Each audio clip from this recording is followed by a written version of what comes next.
All right, let's get started making a coil pot.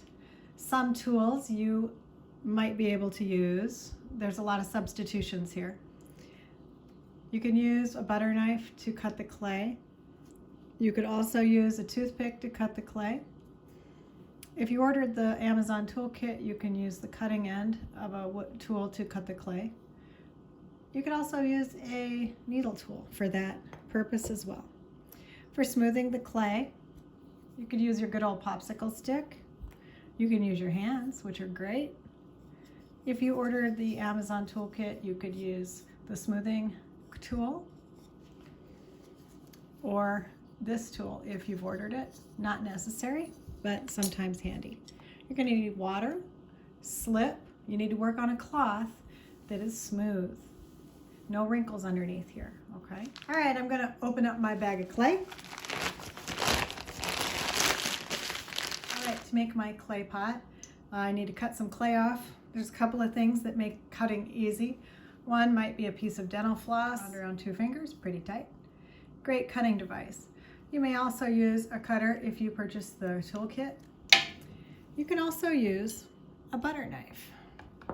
2 fingers by 2 fingers. So I go down one edge, 2 fingers, make a mark. I go over 2 fingers, make a mark. I'll do the same on the top. Go over 2 fingers, make a mark. 2 fingers, make a mark. I'll go on this other side. 2 fingers, make a mark. 2 fingers, make a mark. Okay, so I'm going to be taking this corner of the clay off. This is not a perfect kind of thing. It's just fun. I love the dental floss for this. It makes a very satisfying piece of clay come off. I think I have to take a little more out of that center. There you go. All right, it's approximate. Now I'm going to close up my clay bag. Always close up your clay bag like this. I'm going to dip my hands in water. I'm going to rehydrate that top edge of the clay. You'll be paying it forward to yourself. All right, now I'm going to take a minute and feel the clay. If it's really soft and squishy, I know it's going to make a nice coil pot. If it feels a little bit hard, if it doesn't squish like this, if it's kind of hard to squish, you're going to be doing something different. So this one, nice and soft and ready to go.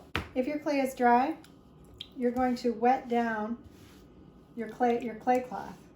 This makes an excellent tool to rehydrate your clay. You'll take the dry clay in your hands and you'll add water into it and you'll knead it, and you can lay down the clay and roll it and knead it on a wet surface, and that is going to rehydrate. If you've got spare clay and you're working along and you've got extra clay laying out, you will always dip your paper towel in some water or a piece of paper and lay it over your clay to keep it hydrated. Now my clay today that I'm working with is very soft and moist and hydrated, so I'm not going to wet down my area. So I'm going to make some coils. I'm not going to try to coil this whole piece because it is too big to coil it all here. So I've got this extra piece of clay. I'll put it off to the side, put my wet paper towel on it. All right, I'm going to start pushing it down, making it a little bit elongated. And then I'm going to start rolling it gently. This is not a race. All right, you can use 1 hand or 2 hands. I like to put my hands to the middle and work them out. You will be able to tell if your clay is dry if it starts cracking. You all know what a crack looks like. A crack is an undeniable symbol that your clay is too dry. All right, as you are rolling, your clay might start to go high and low. See this clay? It's not round. It's sort of got a flat spot on it. I'm going to show you the magical technique for taking a flat spot out of a coil. It's called the peppermint twist. I call it the peppermint twist. You will know if your clay is really dry when you do this peppermint twist. It's just going to start breaking in half. So go to the first part of this video where I told you what to do about dry clay if it breaks in half. But you're going to notice my clay is nice and moist, so I was able to twist it. This twist is going to magically take the flat spot out of my clay. It just happens so easily. Now I'm going to keep rolling, and my goal is to get a coil that is equal in size the whole distance of the coil.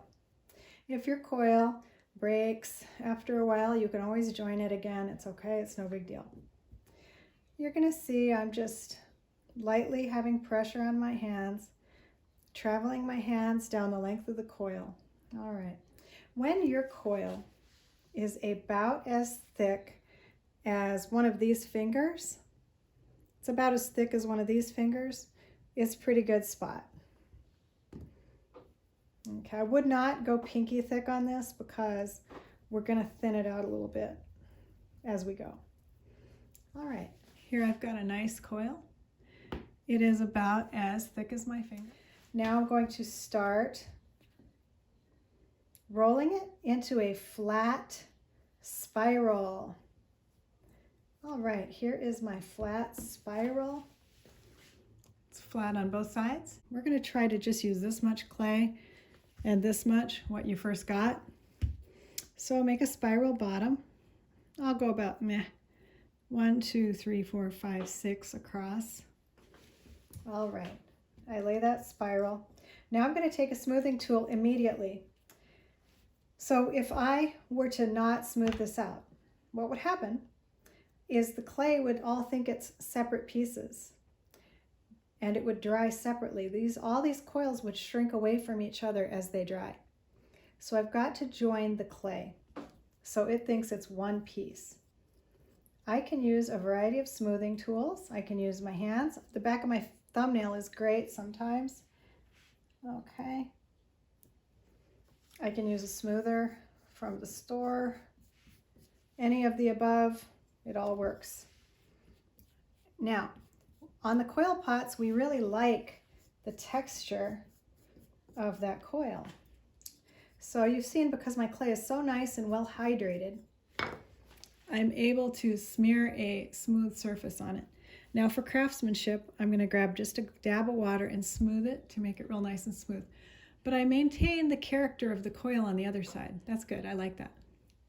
All right, now I'm going to start bringing my coil up higher. Hey, wait, I ran out of coil. Well, I'm just going to have to roll another coil. I'm going to put this off to the side, but you know what I should really cover it with? A wet cloth. Okay, I'm going to grab another bit of clay and roll an extra coil. Here we go. You'll get really good at this. Okay. Remember to do the peppermint twist if your clay gets flat and not round feeling. If your peppermint twist breaks in half, your clay was too dry, you probably need to wad it up in your wet hands and massage some water into it and start again. Okay. If your clay is really dry, I'm worried that your bag of clay is really dry, so be sprinkling water in that all the time. All right, here we go. I've got a new coil.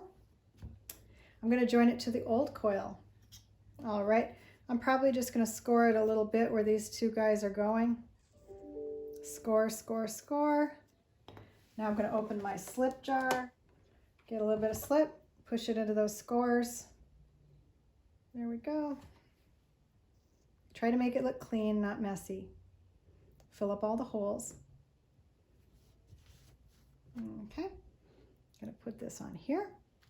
And I'm going to clean up your mess as you go. If you have a messy spot, just smooth it with your fingers. And I start to go up, up, up, up. All right, there we go. Now, once again, I'm going to start smoothing from within. And I make sure to join those coils together, the inside. I'm trying to unify this clay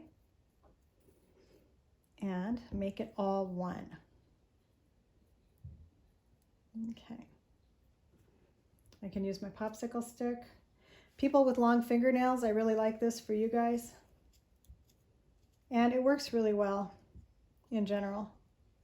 You can pick one up at any art store. The Amazon Toolkit had them, I think. There's all kinds of different kinds. You can always go to Marjan Clay Supply on Thomas Road and like 35th Avenue, and they got a ton of this stuff in there too. Or you can just use fingers and the back of your nails and all that good stuff. Now, it's all unified on the inside. I've kept the character on the outside. Now I'm going to take a little dab of water in my fingers and just smooth it in a little bit. We smooth as we go, because if my clay pot got real tall, I could never get my hands in there later. So I'll add a bit of coil and I'll smooth it. I'll add a bit of coil and I'll smooth it, and I'll add a bit of coil and I'll smooth it. Take your time with this stuff, because craftsmanship loves a creator who is patient. Now I'm ready to add a little more coil. Okay, and I can keep going up. Well, I'm going to add it to this lip. What if I want to do something fancy? Maybe I want to add a spiral. Well, I can make a spiral. I can cut it with a needle tool. I can take the back side of it and smooth it. Once again, we have to smooth them, because if not, they'll shrink apart and all those coils will pop off and they'll dry. And every year I've got about 5 students who don't believe me, and every year their pieces fall apart. So I've smoothed one side and I've left the character of the coil on the other side. I'm going to take my toothpick or other similar tool, and I'm going to score the edge of that, and I'll score the base of my spiral. Get a little slip going on my finger, fill in the gaps, fill in the holes. All right, now craftsmanship counts, guys, so take your time. Smooth away any goobers you've got. There you go. And sometimes you just need to clean your hands off. I know I do. I'm glad I have my water here, just for that reason. My hands get gooey and weird, and then I start to make a mess. So then it's time to just wipe your hands, get all the goobers off, and then apply a little pressure. Push a little bit. You got to push it together. There we go. Push a little bit. Okay. What if I want to make a sphere? Well, I can make a little cute sphere. Maybe I'll put it on the side.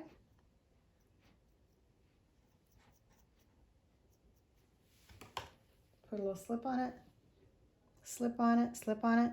Anywhere the 2 pieces of clay touch, you got to put the slip, because we don't want them shrinking apart. Okay. Gonna put that on. You got to push it on there. Sort of convince it that it wants to go there. Got a little circle. What if I want to do a zigzag? Okay, good. I can do my, maybe I'll make a little thinner coil for the zigzag. Okay. I can score a little bit along this edge. A little bit of slip. All right, I'll make a zigzag.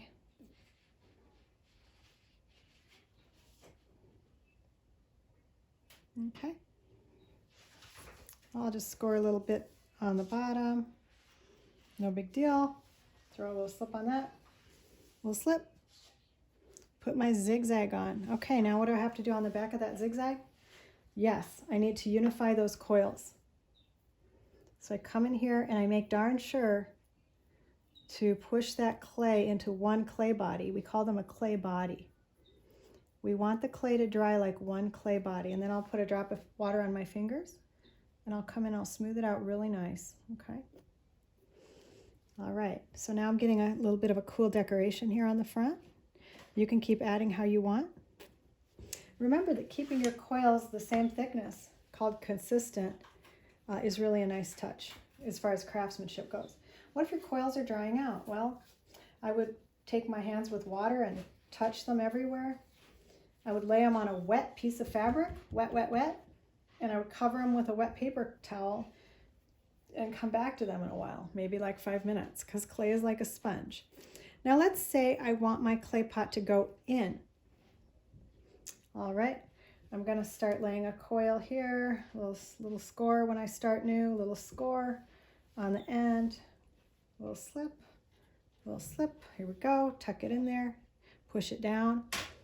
If I want to start to make my pot go in, I'm going to start laying coils inside, inside, inside, inside, inside. Okay. Now you can see it's going in. If I want my pot to go out, I will do the opposite thing. I will lay the coils a little bit outside each time they go around. Outside, outside, outside, outside. And I can pull them a little bit. And I can get the pot to start to go out. It's what you prefer. All right, so let's say I want this one to go out. Now, of course, it's time for me to unify those coils again. I bet you're seeing a theme here, right? I use my hand here, this hand, for support, so I don't crush it out. That support's important. Okay, you guys are going to make just like this. I want you to experiment and have fun. I don't want you to make it serious and intense. I want you to enjoy yourself a little bit. Now you're seeing I'm finding some places where the air go through. I can leave that if I like it. I just have to make sure to unify these parts that touch. Okay, so I really want you to make 4 little pots just like this. I don't want you to feel terribly serious about it. I'm not going for perfection. They don't need to be ultimate, beautiful pieces of artwork. What they do need to be is showing me that you just took some time and experimented. The challenge I think that I would find the most common in this particular project is people letting their clay dry out. And I usually have students who are struggling because when they roll their coils, there's cracks all over the place. And that means your clay is too dry. You better bunch it up. You better put some water with it. Mash it around in your hands. Cover it with water and a wet paper towel and let it rest for about 5 or 10 minutes. And then roll it out again. Okay, that is how you do that. So here's one simple pot, okay? The inside is all smoothed out. I'm going to make sure to scratch my initials, my class period. Do it in all of them because you're not sure which one you're going to want to keep. Also, if you didn't do this in your Pinch Pot Monster, you may have to go back at this point and take a metal scratcher and do the same thing on your Pinch Pot Monster if you forgot. We definitely need your initials and the number of your class period, because when the kiln gets full of stuff, it gets lost because a lot of projects look a lot alike. All right, we're going to go for 4. Do they all need to look the same? No. Do they all need to look like mine? No. Can they be crazy experiments? Yes. Use about the same amount of clay though, okay? 2 fingers, 2 fingers, 2 fingers like I showed you. All right, and there's your clay pot. Now I'm going to just put this I'm ready for this to dry, so I'm going to put it in a plastic bag with a small opening for a couple days, and then when it feels really dry and hard, then I will put it out on the bookshelf, all right, in my house, up high where the kids can't get at it. You can see I've joined these places here and smoothed them. I did it pretty fast. I'd like you to take time and just make it as smooth as you can. Listen to some music and enjoy yourself, okay? And as always, now it's time for me to wash my hands, wipe my hands off, wipe my tools off in my water. All right. All the chunks of clay need to go into this water bucket. And then you need to set the water bucket up to the side for a good 1 hour, because all those bits of clay are going to flow down in the bucket. When the clay is in the bottom of the bucket, you'll pour the clean water into your sink, and you'll use a piece of scrap paper or paper towel to wipe the mud out of the bottom and throw it in your trash can, never your sink. All right, so I'm going to wash my hands and my tools, wait for this to settle down, and I'm going to put this in a bag with a little opening. Make sure that initial and class period is on there. Okay, make 4, listen to some music, have fun. Have a nice day, and you're going to get to keep the one you like the most. Okay.